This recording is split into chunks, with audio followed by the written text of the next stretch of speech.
اعوذ باللہ من الشیطان الرجیم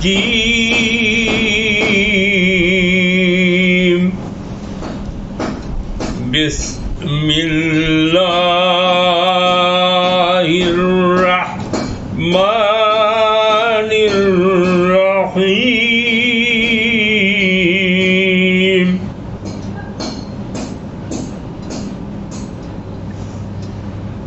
جب یہ قرآن کی تلاوت کی جائے تو اعوذ پڑھنے کا حکم ہے. اللہ تعالیٰ کی پناہ میں جانا چاہیے سب کو. یا اللہ ہم سب لوگ کو جتنے موجود ہیں سب کو اللہ کی اپنی پناہ میں لے لے. شیطان کے سر سے شیطان بہکاتا رہتا ہے. ایک سوئی کے لیے ضروری ہے کہ سب لوگ اپنے اپنے بھی اعوذ پڑھ لیں اور کوئی کام شروع کرنے سے پہلے بسم اللہ الرحمن الرحیم پڑھنا چاہیے. اللہ کے نام سے شروع جو نہایت مہربان اور بڑا رحم کرنے والا ہے. جب آپ اللہ کا نام لے کر کوئی کام شروع کریں گے تو اس میں برکت ہوگی. ہم لوگ سورہ حجرات کی پہلی سورہ کو پڑھا تھا ہم لوگوں نے, اس کا ترجمہ اور تفسیر, اور یہ دوسرے رکوع ہے. پہلے رکوع کو پڑھا تھا. 2 ہی رکوع ہے اس میں. ایک رکوع ہم لوگ پڑھ چکے اللہ کے فضل و کرم سے. آج دوسرا رکوع ہم لوگ پڑھ رہے ہیں.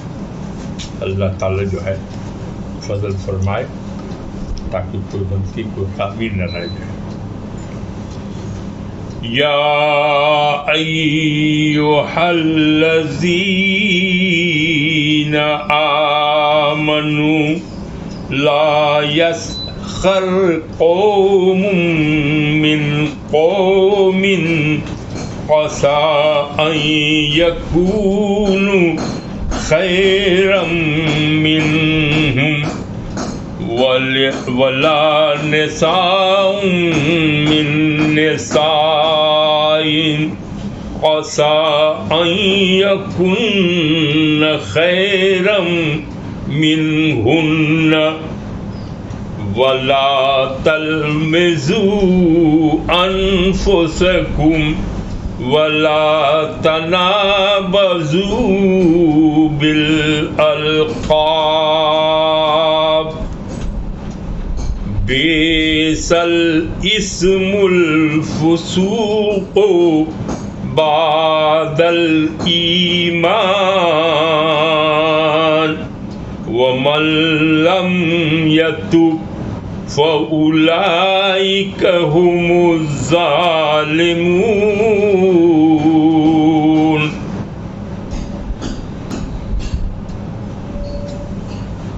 یہاں حکم ہے, ویسے بتا دیا گیا تھا پچھلی ہی پہلی رکوع جو پڑھے ہم لوگ, اس میں ہے کہ مسلمان ایک دوسرے کا بھائی ہے. کل مسلمون اخوۃ, سب مسلمان ایک دوسرے کا بھائی ہے. اور بھائی کے لیے کیا حکم ہے وہ بتایا گیا تھا. اس میں اللہ تعالیٰ فرماتا ہے کہ اے مومنو, یا ایھا الذین آمنو, اے لوگو جو ایمان لائے. اس کو کہہ سکتے ہیں اے مومنو. اور لا یسخر, کوئی مذاق نہ اڑائے. قوم من قوم, ایک گروہ دوسرے گروہ کا, یعنی ایک جماعت دوسرے جماعت کا مذاق نہ اڑائے. اب جماعت میں جہاں مرد لیا گیا ہے کہ ایک مرد دوسرے مرد کا مذاق نہ اڑائے. عسیٰ, شاید کے یا عجب کے, ان یکونوا خیرا منہم, کیا پتہ یا شاید کہ وہ ان سے بہتر ہو. ولا نساء من نساء، اور عورتیں عورتوں کا مذاق نہ اڑائیں. عسیٰ شاید کہ ان یکون خیرا منہن، کہ وہ ان سے بہتر ہوں. اور ایک دوسرے پر عیب بھی نہ لگاؤ. ولا تلمزو مانے عیب نہ لگانا، نہ عیب لگاؤ. لا مانے نہیں، لا تلمزو دوسرے پر عیب بھی نہ لگاؤ. ولا تنابزو، اور باہم برے القاب سے نہ چڑھاؤ یا اس کا نام نہ بگاڑو کوئی لقب دے کے. ایمان کے بعد بیس الاسم الفسوق بعد الایمان، اور ایمان کے بعد گناہ کا نام برا نام ہے. فاسق کسی کو بلانا برا نام ہے. ومن لم یتوب، اور جو باز نہ آیا مانے جس نے توبہ نہیں کی ان سب کاموں سے، تو یہی لوگ ظالم ہیں. فاولئک هم الظالمون، یہی لوگ ظالم ہیں. اس کو مفسرین نے الگ الگ طریقے سے لیا ہے. جو آیت پڑھی گئی، اس آیت میں 3 بات آئی ہے. اس میں مسلمانوں کو تمام ایسی باتوں سے روکا گیا ہے جس سے اسلامی معاشرے کا امن و سکون برباد نہ ہو. محبت و پیار کے رشتے ٹوٹے نہیں. جب بھائی بھائی ہے تب اس میں ایک آدمی دوسرے آدمی کا مذاق کیوں اڑائے؟ تو اس سے منع کیا گیا. پہلا حکم یہ دیا کہ اے ایمان والو، ایک دوسرے کا مذاق نہ اڑایا کرو. مرد دوسرے مرد کا مذاق نہ اڑائے، عورت کسی دوسری عورت کا مذاق نہ اڑائے. مذاق اڑانے کا مطلب کیا ہے کہ اس کی عزت اور احترام اس کے دل میں ہے ہی نہیں. جب آپ کسی کا مذاق اڑاتے ہیں تو گویا آپ اس چیز کا اعلان کر رہے ہوتے ہیں کہ شخص کی میرے دل میں کوئی عزت نہیں ہے. جب آپ اس کی عزت نہیں کرتے تو اسے کیا پڑی ہے کہ وہ آپ کا احترام کرے. اس لیے مسلم معاشرہ جو ہے وہ ٹوٹ پھوٹ جائے گا. یہ جو ہم کہتے ہیں کہ کل المسلمون اخوۃ، سب مسلمان ایک دوسرے کا بھائی ہے، تو اگر اس عادت سے باز نہیں آئے گا تو معاشرے میں بگاڑ آ جائے گی، اور جو مسلم معاشرہ ہے وہ برباد ہوتا چلا جائے گا. دوسرا ہے کہ بھائی مذاق اڑانا زبان سے بھی اڑائے گا اور نقل کر کے بھی ہو سکتا ہے. منہ چڑھانا، اس کے لباس یا رفتار و گفتار پر ہنسنا، کیسا کپڑا پہنے ہوا ہے اس پر ہنس دیا، یا جو بول رہا ہے اس کی بولی پر ہنس دیا. تو یہ عورت کو بھی اور مرد کو بھی دونوں کو منع کیا گیا ہے کہ اللہ منع فرماتا ہے کہ تم معاشرے میں خلل پیدا نہ کرو. اس سے خلل پیدا ہوگی، معاشرہ ٹوٹے گا، برباد ہوگا. تو ایک یوں تو شریعت کے سارے احکام عموماً مرد و زن سب کے لیے ہوتے ہیں، بطور تنبیہ اس میں مذکر کا ہوتا ہے. عورتوں کو بھی مخاطب ہے اور مردوں کو بھی مخاطب ہے کہ کسی پر پھپتی مت کرو، کسی کا مذاق مت اڑاؤ، کوئی نازیبا حرکت سے نہیں کرو. اس سے باز رہنے کا حکم دیا گیا ہے. اور تم سمجھ رہے ہو جس کا مذاق اڑا رہے ہو اللہ تعالیٰ کی بارگاہ میں، تم نہیں جانتے کہ اس کی شان کیا ہے. ہو سکتا ہے کہ تم سے زیادہ بلند ہو، تم دوسرے کے بارے میں کیا جانتے ہو. اسی لیے یہ 3 چیز کہا گیا. اور تیسرا ہے تلمزو، ولا تلمزو. تو 3 لفظ آیا ہے، یسخر مذاق اڑانے کا، دوسرا آیا ہے خیر منہم ولا تلمزو، اور تیسرا ہے ولا تنابزو، اب کسی کو برے نام سے القاب سے پکارنا. اب کالا ہے تو اس کو کلٹوا کہیے گا، چڑھائیے گا تو پھر اس کو برا لگے گا. مانے کوئی ایسے القاب سے پکارنا جس سے اس کو برا لگے، یہ کام نہیں کرنا چاہیے کسی کو بھی نہیں، نہ عورت کو نہ مرد کو. یہ کسی کو بیچارہ لنگڑا کے چلتا ہے کہ یہ لنگڑا، تو اس کو بھی اس نام سے نہیں، وہ خراب لگے گا اس کو. اس میں حکم دیا گیا ہے کہ کسی کو بھی برے القاب سے نہیں پکارا کرو. کتنا ہی برا نام ہے مسلمان ہو کر فاسق کہلانا. یہاں سے کہتا ہے کہ کسی کے منہ پر اس کی عیب جوئی کرنے کو المز کہتے ہیں. اصل میں آنکھ سر کے اشارے یا زیر لب آہستہ سے کسی کی عیب چینی کی جائے تو کہتے ہیں کہ لمز فلاں لا تلمزو، فرما کر بتا دیا کہ کسی طرح بھی تمہیں یہ اجازت نہیں کہ اپنے بھائی کے عیب گنواؤ اور اس کی خامیوں اور کمزوریوں کو اچھالتے رہو. علامہ راغب لکھتے ہیں المستطع المعابہ، کسی کی کمزوریوں اور عیوب کو کھوج نکال میں لگاتے رہنا. ہر آدمی کوئی نہ کوئی عیب ہوتا ہی ہے، وہ نہیں چاہتا کہ اس کا عیب ظاہر ہو. اگر کوئی شخص اس کی خامیوں کا برملا اظہار کرتا ہے اور اس کے عیوب کے کھوج میں لگا رہتا ہے تو اس کا کبھی خاطر ہونا ایک قدرتی امر ہے، اور قرآن حکیم اس کی اجازت نہیں دیتا. قرآن کا اسلوب ملاحظہ ہو، یہ نہیں کہا کہ تم ایک دوسرے کی عیب چینی نہ کیا، بلکہ فرمایا لا تلمزو انفسکم، یعنی تم اپنی عیب جوئی نہ کیا کرو. مقصد یہ ہے کہ جس کی برائی کرتے تم نہیں تھکتے وہ کوئی غیر تو نہیں، تمہارا اپنا بھائی ہے. جب سارے مسلمان ایک دوسرے کو بھائی ہیں تو پھر یہ عیب نکالنا، ایک دوسرے کو برا کہنا، برے نام سے پکارنا، یہ تو غلط ہو جائے گا. اور اس بھائی کا اگر عیب نکالو گے تو اس کی بدنامی تمہاری بدنامی ہے، اس کی فضیحت سے تم بھی شرمندہ ہوگے. اس سے یہ مطلب بھی لیا جاتا ہے جب تم کسی کی پردہ داری کرو گے وہ تمہارے عیوب و نقائص کو تستذبام کرے گا. تم اس کی عیب جوئی نہ کرتے تو تمہاری نہ کرتا. اب سوال ہے کہ جب آپ دوسرے کا عیب نکالیے گا تو وہ آپ کو تو چھوڑے گا نہیں، تو آپ کا بھی جو عیب ہے اس پر پردہ وہ نہیں کرے گا، بلکہ وہ اور جا کے جو ہے نکالنا شروع کر دے گا.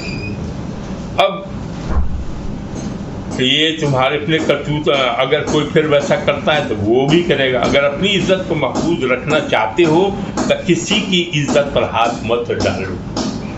یہ ہے اس کا مطلب. تیسرا حکم دیا کہ لا تنابزوا بالالقاب. لفظ تنابزوا کی تشریح کرتے ہوئے اللہ ابن منظور کہتے ہیں یعنی کسی کو کسی لقب سے ملقب کرنے کو لغت میں نبض کہا گیا ہے، تنابز. لیکن عموماً اس کا استعمال اس لفظ کے لیے ہوتا ہے جس میں کسی کی مذمت ہو اور جسے وہ شخص ناپسند کرے. کسی اندھے کو اندھا اور کانے کو کانا کہنا بھی جائز نہیں. ہمارے ایسے اسماء و القاب سے ایک دوسرے کو بلاؤ جس سے سننے والا خوش ہوتا ہے. کسی آدمی کو کسی اچھے نام سے پکارنا چاہیے تاکہ وہ خوش ہو، اس کو برے القاب دے کر نہیں پکارنا چاہیے. یہ دوسری تنبیہ کی ہے.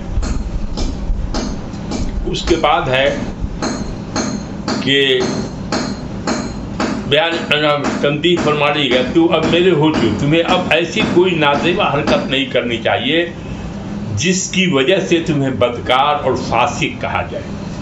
کہا کہ یہ سب ایسی حرکت کرو گے تب لوگ تمہیں فاسق بلائیں. فاسق جو ہے بد کردار شخص کو کہتے ہیں، گناہ ہے. فسق جو ہے وہ گناہ ہے. اگر تم اسلام قبول نہ کرتے، میرے محبوب رسول صلی اللہ علیہ وسلم پر ایمان نہ لاتے اور شتر بے مہار بنے منمانیاں کرتے رہتے تو تم سے کسی کو کوئی شکایت نہیں ہے. اب تم مشرف اسلام لا چکے ہو، جو لوگ بجا طور پر تم سے توقع رکھتے ہیں کہ تم خیر و صلاح کا عملی نمونہ پیش کرتے رہو. اسلام لانے کے بعد، مسلمان ہو جانے کے بعد آدمی کو چاہیے کہ اچھی بات بولے، بری بات نہ بولے، ایک دوسرے کو برا لگے. ہمیشہ اچھی بات بولتے رہنا چاہیے، کسی کو شکایت کا موقع نہیں دینا چاہیے. یہ اسلام کا حکم ہے، مسلمان کو ایسا چاہیے. مسلمان نیکی اور پارسائی تمہارا شعار ہونا چاہیے. غلامان مصطفیٰ کہلا کر اگر تم فسق و فجور سے اپنا دامن نہیں بچاتے تو بڑی بے حیائی اور افسوس کی بات ہے. یعنی اگر تمہارے سیرت اور کردار اپنے محبوب کے رنگ و بو سے بہراور نہیں تو تمہیں قطعاً یہ زیب نہیں دیتا کہ اپنی ناپاک زبان سے اس کا پاک نام لو. جو آدمی اسی منہ سے رسول اللہ صلی اللہ علیہ وسلم کا نام لے گا، سرکار دو عالم کا، اب اسی سے گالی بولے، اسی سے بری بات بولے، اسی وجہ سے کسی پر عیب لگائے، کوئی غلط کرے، کسی کا مذاق اڑائے، یہ سب مسلمان کا شیوا نہیں ہے. اسلام لانے والے کو یہ سب چھوڑ دینا چاہیے. اور نہ اللہ رسول کا. مسلمان تو نیک ہوتا ہے، پاکیزہ ہوتا ہے، صاف ستھرا ہوتا ہے، کسی کی برائی نہیں کرتا ہے، جھوٹ نہیں بولتا، بے ایمانی نہیں کرتا. یہ سب ہے اس کی خوبی.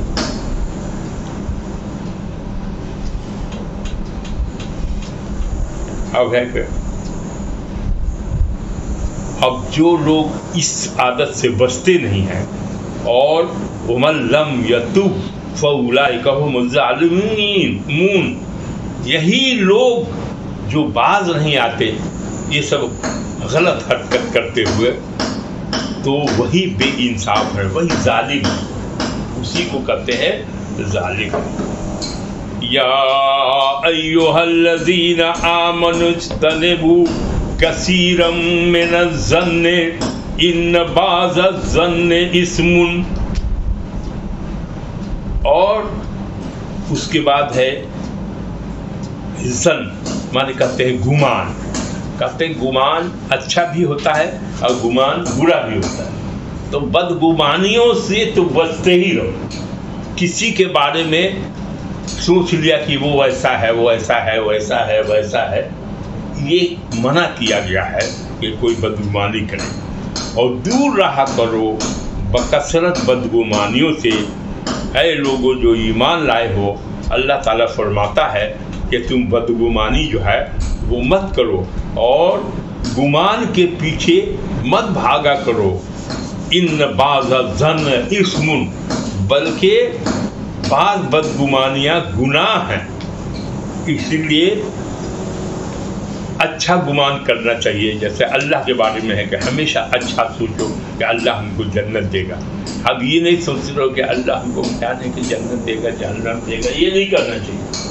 ہمیشہ اللہ سے اچھی امید رکھنا چاہیے، اچھا گمان رہنا چاہیے. اور دوسرے کے بارے میں اس سے منع کیا گیا ہے. کیا کہا گیا ہے کہ جو آدمی، کوئی شخص کسی پر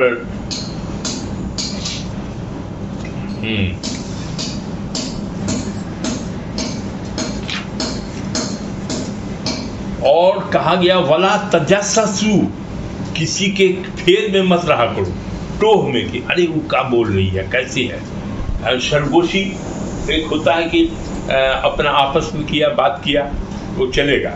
لیکن دوسرا جو ہے اس کے پھیر میں کہ وہ کیا بول رہی ہے، کیا کر رہی ہے، کیا ہے، یہ جاسوسی جو ہے مت کیا کرو. اور ایک دوسرے کی غیبت بھی نہیں کرو. وَلَا يَغْتَبْ بَعْضُكُمْ بَعْضًا، کیا کہا، کیا حکم ہے کہ ایک دوسرے کی غیبت بھی نہیں کیا. اب دو بات بتایا گیا. ایک تو جاسوسی نہیں کیا کرو، کسی کا ٹوہ میں رہے اس کا بھید نکال لیا. اور یہاں پر ہے کہ لوگ بہت سے کرتے ہیں